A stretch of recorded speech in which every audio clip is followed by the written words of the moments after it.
MicroRAP 100 is an open source 3D printer project by Jeremy Woodchick, and this is step 3, where we'll be attaching the Bowden extruder to the back of the printer. Before we get started, let's have a look at what we're hoping to accomplish during step 3. Here's the completed extruder and the NEMA 17 motor mounted to the chassis.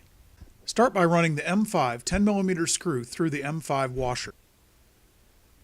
Place the 608ZZ bearing on the extruder idler arm and use the screw and washer to secure it.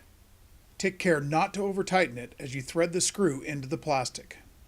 Insert the M3 nut into the body of the extruder. Sometimes our prints don't come out perfect, so use a 2mm or a 5/64 inch drill bit to clear the filament path to make sure the filament can move smoothly.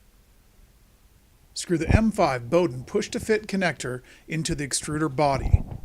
This might tend to go in crooked, so it might help to put some downward pressure on it while you're screwing it in.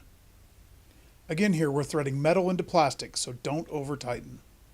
Use your drill bit to double check one more time that no plastic is obstructing the filament path. Be sure that the wire connectors protruding from the bottom of the NEMA 17 motor are facing down. Use 3 M3 by 12mm screws to secure the extruder body and the NEMA 17 motor to the chassis. These should be placed in the 3 recessed screw holes in the extruder body. Place the MK8 filament drive gear onto the shaft of the motor. Be sure to align the set screw with the flat part of the motor shaft. Before you tighten the set screw all the way, use a piece of filament to properly align it with the filament path. Run an M3 by 22mm screw through the extruder idler arm. 22mm screws can be hard to find, so you might have to use an M3 by 25mm screw with some washers as spacers. Regardless, after you run the screw through, place a washer on the screw that will go in between the extruder idler arm and the extruder body. Then, secure the screw all the way into the NEMA 17 motor. Don't over-tighten it or the arm won't be able to bend.